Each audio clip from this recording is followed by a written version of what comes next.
ಅವ್ರ ಮಗ ನನ್ ಕುತ್ತಿಗೆಗೆ ತಾಳಿ ಕಟ್ಟಿದ್ರೆ ಅದಕ್ಕೆ ನಾನ್ ಹೇಗ್ ಜವಾಬ್ದಾರಿ ಆಗ್ತೀನಿ? ಅವ್ರು ಹೇಳೋದು ನಾನ್ ಅವ್ರ ಮಗನ್ನ ಮರಳು ಮಾಡಿ ಮದ್ವೆ ಮಾಡ್ಕೊಂಡಿದ್ದೀನಿ ಅಂತ. ನನಗ್ ಯಾಕಕ್ಕ ಬೇಕು ಅದೆಲ್ಲ? ನನ್ ಪಾಡಿಗೆ ನನ್ ಕೆಲ್ಸ ಮಾಡ್ಕೊಂಡಿದ್ದೆ ಊರಲ್ಲಿ. ಇವ್ರು ನನ್ ಜೀವನ ಹಾಳು ಮಾಡಿದ್ದಲ್ದೆ ನನ್ನಿಂದ ಅವ್ರ ಜೀವನೂ ಹಾಳಾಯ್ತು ಅಂತ ಹೇಳ್ತಾರೆ. ಅವ್ರ ಮನೇಲಿ ಕೆಲ್ಸದೊಳಗಿರೋದಕ್ಕೂ ನನಗ್ ಯೋಗ್ಯತೆ ಇಲ್ವಂತೆ. ಅಂದ್ಮೇಲೆ ನನಗ್ ಯಾಕಕ್ಕ ಇಲ್ಲಿ ಇರಿಸ್ಕೊಂಡಿದ್ದಾರೆ? ನನ್ನನ್ನ ಇಲ್ಲಿಂದ ಕಳಿಸ್ಬಿಡ್ಬೋದು ತಾನೆ? ಇಲ್ಲಿರಿಸ್ಕೊಂಡು ಪ್ರತಿ ಕ್ಷಣ ನನಗ್ ನೋವು ಕೊಡ್ತಿರೋದ್ ಯಾಕೆ? ತಾರಕಣ್ಣ ಅವ್ರ ತಾಯಿನ ಬಯೋದ್ರಲ್ಲಿ ನ್ಯಾಯ ಇದೆ ಅಂತ ನನಗೆ ಇವಾಗ ಅನಿಸ್ತಿದೆ. ಎಷ್ಟೋ ಸಲ ತಾರಕಣ್ಣ ಅವ್ರ ತಾಯಿನ ಬಯ್ಯೋ ಆಗ ಹೆತ್ತ ತಾಯಿನ ಬೈಬಾರ್ದು ಅಂತ ನಾನೇ ಎಷ್ಟೋ ಸಲ ಹೇಳಿದ್ದೀನಿ. ಆದ್ರೆ ಅವ್ರಿಗೆ ಯಾಕೆ ಇಷ್ಟೊಂದು ಕೋಪ ಮಾಡ್ಕೊಳ್ತಾರೆ ಅಂತ ನನಗೆ ಇವಾಗ ಗೊತ್ತಾಯ್ತು.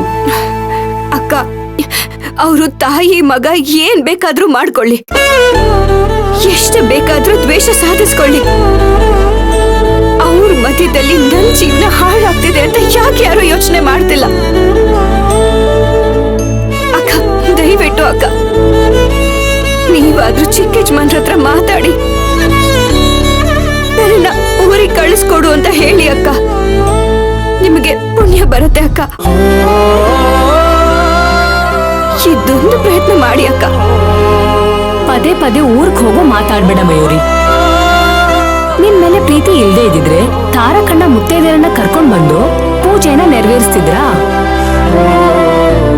ಅವ್ರವ್ರ ಅಮ್ಮನ್ ಎಷ್ಟು ದ್ವೇಷ ಮಾಡ್ತಾರೋ ಅಷ್ಟೇ ನಿನ್ ಪರವಾಗಿ ನಿಲ್ತಾರಂತ ಇವತ್ತು ಅವ್ರು ತೋರ್ಸಿದ್ರು. ಎಷ್ಟ್ ಜನ ಗಂಡಂದ್ರು ತನ್ನ ಹೆಂಡತಿಗ್ ತೊಂದ್ರೆ ಆದಾಗ ತನ್ನ ತಾಯಿ ವಿರುದ್ಧ ನಿಲ್ತಾರೆ ಹೇಳು?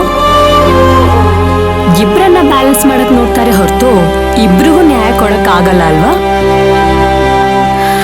ಅದೇ ತಾರಕಣ್ಣ ನಿನ್ ಪರವಾಗಿ ನಿಂತ್ರು, ಅದನ್ನ ನೀನ್ ಅರ್ಥ ಮಾಡ್ಕೋಬೇಕು.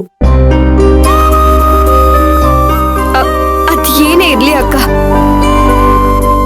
ಅವ್ರ ಹತ್ರ ಮಾತಾಡಿ ನನ್ನ ಊರು ಕಳ್ಸೋದಕ್ಕೆ ಹೇಳಿ ಅಕ್ಕ. ನಾನ್ ಇಷ್ಟೆಲ್ಲ ಮಾತಾಡಿದ್ರು ಮತ್ತೆ ಮತ್ತೆ ಅದನ್ನೇ ಹೇಳ್ತೀಯಲ್ಲ. ಮೊದ್ಲು ಹೋಗಿ ಊಟ ಮಾಡು, ಆಮೇಲೆ ಮಾತಾಡೋಣ.